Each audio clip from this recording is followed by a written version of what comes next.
अस्सलामुअलैकुम नाजरीन, उम्मीद करती हूँ कि आप सारे लोग खैरियत से होंगे। तो आज हम आप लोगों के लिए बहुत ही ज़्यादा ख़ास वाक़या लाए हैं।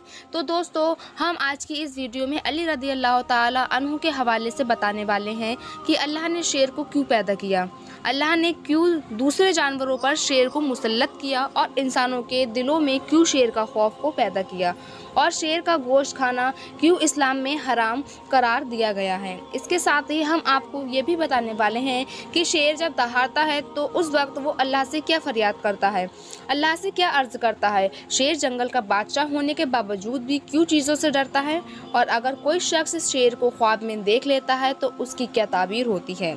इन सब बातों की जानकारी हम आज आप लोगों को इस वीडियो में देने वाले हैं। इसीलिए आज की ये वीडियो आप सभी के लिए बहुत ही ज़्यादा ख़ास है। आप इसको आखिर तक ज़रूर देखें और प्लीज़ इसको ज़्यादा से ज़्यादा शेयर करें ताकि और भी लोगों के पास ये वीडियो पहुंच जाए। तो चलिए दोस्तों शुरू करते हैं। दोस्तों, शेर दरिंदों में सबसे ज़्यादा ताकतवर जानवर होता है। शेर को जंगल का बादशाह इसलिए कहा जाता है क्योंकि इसमें बहादुरी, दिलहरी और हमला करने की ताकत बहुत ज़्यादा होती है। इसी वजह से अल्लाह के प्यारे नबी हुजूर सल्लल्लाहु तआला अलैहि वसल्लम के चचा जान हमज़ा बिन अब्दुल मुत्तलिब को अल्लाह का शेर कहा जाता है। माहिरीन का कहना है कि शेर पानी की कमी को बहुत ही कम महसूस करता है। शेर की खूबियों में से एक खूबी ये भी है कि वो दूसरों के छोड़े हुए शिकार को नहीं करता, यानी कि वो उनका झूठा खाना नहीं खाता है। अगर शिकार खाते वक्त उसका पेट भर जाए तो वो बाकी का हिस्सा वहीं पर छोड़ देता है और फिर दोबारा शिकार पर नहीं जाता। मगर इसके अलावा जब शेर को शदीद भूख लगती है तो वो बेबस हो जाता है और जब उसका पेट भर जाता है तो वो सुस्त हो जाता है। शेर कुत्ते का झूठा पानी नहीं पीता है। शेर की एक ये खासियत भी है कि वो अपने शिकार को बगैर दबाए यानी उसके अपने दांतों से ही नोच नोच कर खा जाता है। शेर के मुंह में लुआब भी कम आता है जिससे उसका मुंह अक्सर गंदा रहता है। इसके अलावा दोस्तों, शेर की एक बड़ी खासियत ये भी है कि वो बहादुर और दिलहर तो है ही, लेकिन इसके साथ ही इसमें कमी भी पाई जाती है। ये मुर्गी की आवाज़ से अक्सर डर जाया करता है और बिल्ली की खौफनाक आवाज़ से भी इसको डर लगने लगता है। याद रखिए, शेर की पकड़ बहुत ज़्यादा मजबूत होती है। ये किसी दूसरे जानवर से ज़्यादा ताल्लुक़ नहीं रखता है, इसीलिए कि ये उनको इस काबिल नहीं समझता कि वो दरिंदे इसके हमले का जवाब दे सकें। शेर की उम्र बहुत लंबी होती है। शेर के बूढ़े होने की अलामत ये होती है कि उसके दांत गिरना शुरू हो जाते हैं। दोस्तों, याद रखें, अल्लाह ने इस कायनात में जो भी जानवर पैदा किए हैं उसको पैदा करने में उसकी कोई ना कोई हिकमत ज़रूर है। इसी तरह शेर को पैदा करने में अल्लाह की एक बहुत बड़ी हिकमत मौजूद है। नूर मुबीन किताब में है कि एक मर्तबा एक मुशरिक हज़रत रज़ी अल्लाह ताला की बारगाह में हाजिर हुआ और हंस हंस कर कहने लगा, या अली, आप इल्म का दरवाज़ा हो। आप कहते हैं कि अल्लाह ने हर जानदार को किसी न किसी मकसद के साथ पैदा फरमाया है। हर चीज़ से इंसान का कोई ना कोई पलपट छुपा हुआ होता है। तो फिर आप मुझे ये बताइए कि जंगल में शिकार करने वाले दरिंदे शेर से इंसान को क्या फ़ायदा है? अल्लाह ने शेर को क्यों पैदा किया है? शेर को पैदा करने में के पीछे अल्लाह ताला की क्या हिकमत है?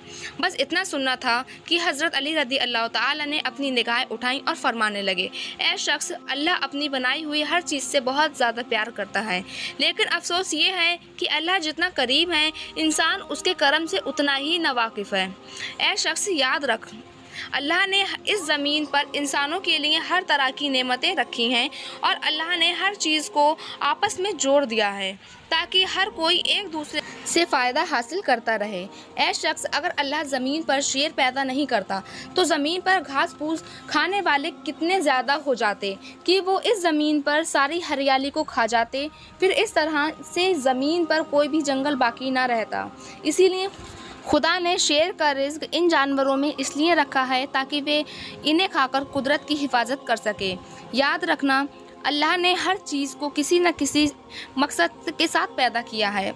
अब आपको बताते हैं कि इस्लाम में शेर का गोश्त खाना हराम क्यों है। इस हवाले से हमारे प्यारे नबी हुजूर सल्लल्लाहु ताला अलैहि वसल्लम इरशाद फरमाते हैं कि दरिंदों में जो जानवर अपने दांतों से शिकार पकड़ते हैं तो उसका गोश्त खाना इस्लाम में हराम है। और आपको पता है कि शेर अपने दांतों से ही अपना शिकार पकड़ता है।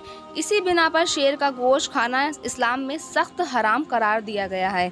माहिरीन का कहना है कि अगर शेर का दहाड़ना मगरमच्छ सुन लेता है तो उसका दम घुटने लग जाता है, और अगर कोई आदमी इसकी खाल का छोटा सा टुकड़ा अपने गले में पहन लेता है तो इससे मिर्गी की बीमारी जो बालिग होने से पहले हुई हो ठीक हो जाती है। लेकिन अगर बालिग होने के बाद हुई होगी ये बीमारी तो ठीक नहीं होती और कोई फ़ायदा नहीं देगा ये टुकड़ा। और अगर इसके बाल जला दिए जाएं तो इसकी महक से दरिंदे भाग जाते हैं। अगर शेर की खाल का एक छोटा सा टुकड़ा संदूक में रख दिया जाए तो उसमें दीमक वगैरह नहीं लगती। अब आपको बताते हैं कि अगर कोई शख्स शेर को अपने ख्वाब में देखता है तो इसकी ताबीर क्या होती है, यानी कि ख्वाब में शेर को देखने का क्या मतलब होता है। दोस्तों, शेर कभी किसी के ख्वाब में जालिम जानवर की शक्ल में आता है तो कभी ख़तरनाक दुश्मन को हमलावर की शक्ल में आता है। याद रखें शेर तमाम जानवरों में बहुत ही ज़्यादा ख़तरनाक जानवर होता है।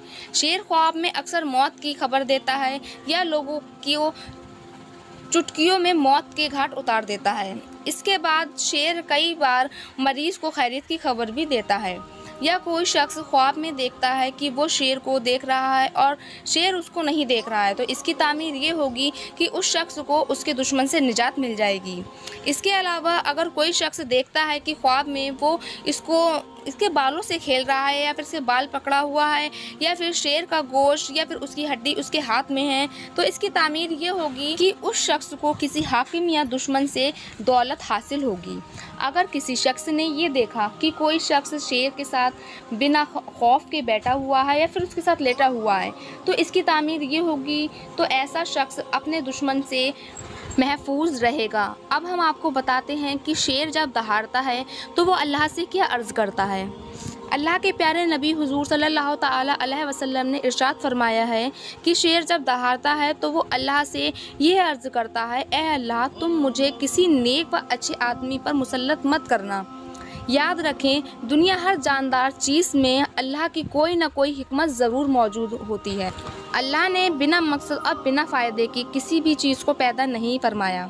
इस बात को अल्लाह भी बाखूबी जानता है कि किस चीज़ को किस लिए पैदा किया गया है। इसीलिए हमें चाहिए कि हम अल्लाह और उसके नबी की बताई गई बातों पर अपनी ज़िंदगी बसर करें और अपने दिल में सिर्फ अल्लाह का खौफ रखें। इसके अलावा किसी का खौफ दिल में ना आने दें और अल्लाह के प्यारे नबी से बेपनाह मोहब्बत करें और उनकी हर सुन्नत को अदा करें और अल्लाह और उसके रसूल के बताए हुए रास्ते पर चलने की कोशिश करें। सामीन हज़रात, आपको आज के हमारे ये वीडियो कैसी लगी आप हमें कमेंट बॉक्स में कमेंट करके ज़रूर बताइएगा। मिलते हैं हम आपसे अपनी अगली वीडियो में। जब तक के लिए दुआ खैर में याद रखिएगा। अल्लाह हाफिज़।